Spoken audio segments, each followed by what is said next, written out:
এই রাজ্যে অপশাসনের অভিযোগ তুলতে গিয়ে পার্শ্ববর্তী রাজ্য ত্রিপুরার প্রসঙ্গ তোলেন আজকে প্রধানমন্ত্রী নরেন্দ্র মোদী। ৩০ বছর ধরে সেখানে অপশাসন চালিয়েছিল বামেরা এবং তারপর সেখানে বিজেপি সুযোগ পাওয়ার পর সেখানে উন্নয়ন দ্রুত গতিতে হচ্ছে, দ্রুত গতিতে উন্নয়ন চলছে ত্রিপুরায়, আর দ্রুত গতিতে একেবারে অবনমন অপশাসন চলছে বাংলায়। তুলনা টেনে কিভাবে এই রাজ্যের শাসক দলকে নিশানা করেছেন আজকে প্রধানমন্ত্রী নরেন্দ্র মোদী তার অডিও বার্তায় দেখব।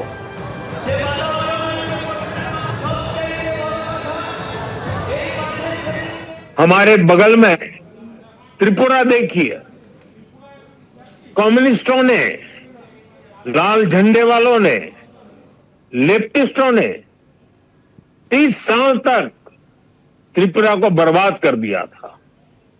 त्रिपुरा की जनता ने हमें मौका दिया, हमने त्रिपुरा की जनता के सपनों के अनुरूप त्रिपुरा को आगे बढ़ाने का प्रयास किया।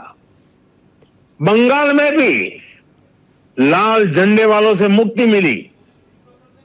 आशा थी कि लेफ्ट वालों के जाने के बाद कुछ अच्छा होगा, लेकिन दुर्भाग्य से टीएमसी ने लेफ्ट वालों की जितनी बुराइयां थी उन सारी बुराइयों को और उन सारे लोगों को भी अपने में समा लिया, और इसलिए अनेक गुना बुराइयां बढ़ गई। और उसी का परिणाम है कि त्रिपुरा तेज गति से बढ़ रहा है और बंगाल टीएमसी के कारण तेज गति से तबाह हो रहा है। साथियों, बंगाल को बीजेपी की एक ऐसी सरकार चाहिए जो डबल इंजन की गति से बंगाल के गौरव को फिर से लौटाने के लिए काम करे। সিপিএমের কেন্দ্রীয় কমিটির সদস্য সুজন চক্রবর্তীর সঙ্গে ফোনে আমরা এই মুহূর্তে যোগাযোগ করতে পেরেছি। সুজনদা, কি বলবেন যে পার্শ্ববর্তী রাজ্য ত্রিপুরার প্রসঙ্গ আজকে প্রধানমন্ত্রী তুলছেন এবং ৩০ বছরে একেবারে সর্বনাশ করে দিয়েছিল ত্রিপুরার বামেরা, বিজেপি সেখানে এসে উন্নয়ন দ্রুত গতিতে এখানে হচ্ছে। বাংলার প্রসঙ্গ তুলতে গিয়ে বলছেন যে এখানে তৃণমূল কংগ্রেস বামেদের যে ৩০ বছরের বা ৩৪ বছরের অপশাসন সেটাকে এগিয়ে নিয়ে গিয়েছে, তাই এইখানেও বিজেপির ডাবল ইঞ্জিন সরকার প্রয়োজন।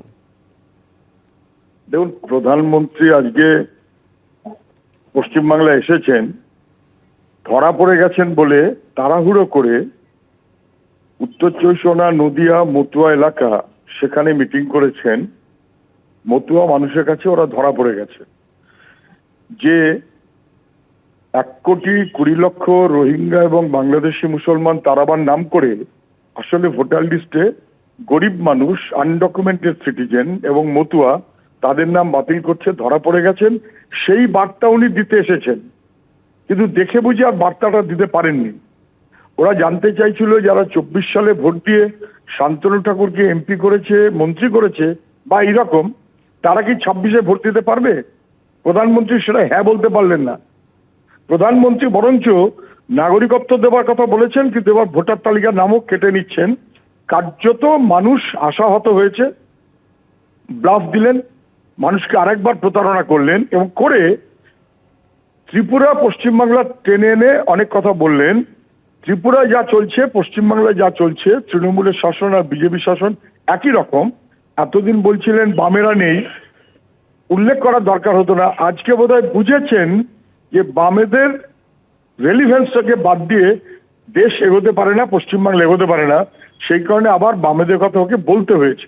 তাহেরপুর মুখ্যমন্ত্রী তৃণমূলের পক্ষ থেকে সিপিআইএম এর বিরুদ্ধে যথেচ্ছ সোচ্চার থাকেন। হেরে গেছেন বলে 6 ঘন্টার মধ্যে ওসি বদলে দিয়েছিলেন মুখ্যমন্ত্রী। তৃণমূল সিপিএম কে ভয় পেয়েছে, বোঝা যায়। প্রধানমন্ত্রী বিজেপি তারাও যে সিপিএম কে ভয় পাচ্ছে এটা বোঝা যায়। আজকে উনি যে ইস্যুতে মানুষ শুনতে যায় সেই ইস্যুতে বলতে পারলেন না। অনেক ধন্যবাদ সুজনদা আমাদের সঙ্গে কথা বলার জন্য। একেবারে ত্রিপুরার প্রসঙ্গ উত্থাপন করে বিজেপি শাসিত ত্রিপুরায় যেভাবে দ্রুত গতিতে উন্নয়ন ঘটছে, তৃণমূল শাসিত পশ্চিমবঙ্গে ঠিক ততটাই দ্রুত গতিতে অবনমন ঘটছে বলে তুলনা টেনেছেন আজকে প্রধানমন্ত্রী। এর উত্তরে কুণাল ঘোষ কি বললেন দেখাবো। তফাৎটা হচ্ছে বাংলায় বামপন্থী জমানার থেকে অনেক ভালো সরকার দিচ্ছে মমতা বন্দ্যোপাধ্যায় তৃণমূল কংগ্রেস। বামপন্থীদের সেই অপশাসন জঙ্গলরাজ থেকে মমতা বন্দ্যোপাধ্যায় যে উন্নয়ন, শান্তি, সংহতি, সম্প্রীতি প্রত্যেকটা ক্ষেত্রে মানুষ বলবেন তাই বিপুল ভোটে জেতাচ্ছেন। আর ত্রিপুরায় সিপিএম এর সরকার খারাপ ছিল না বিজেপির সরকার খারাপ, সেটাতেই এখন তুলনা হচ্ছে।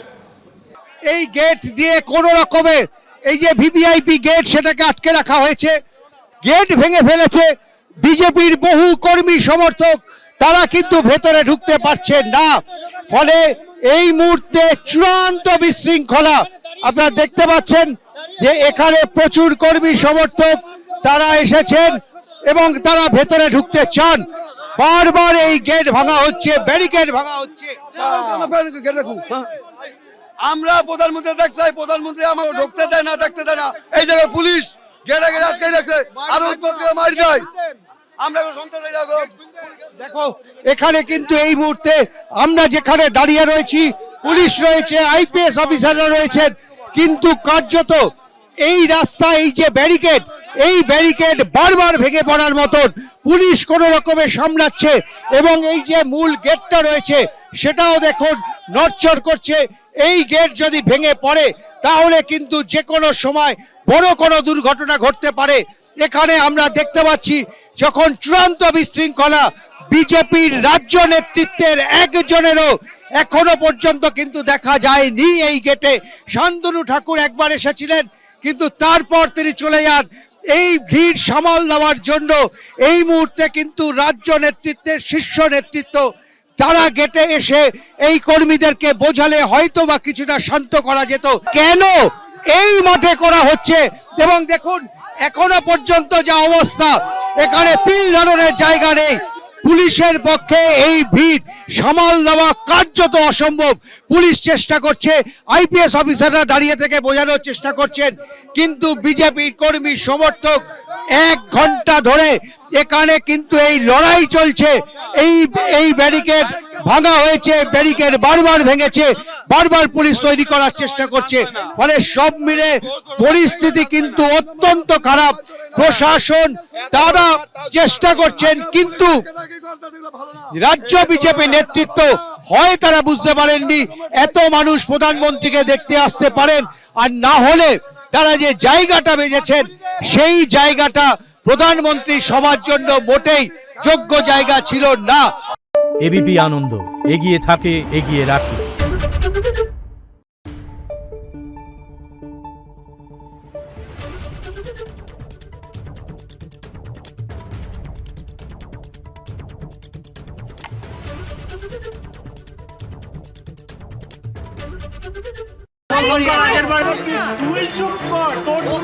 বাংলা ঝামেলা চায় না, বাংলা খবর চায়। বাংলা খবর, বাংলার খবর।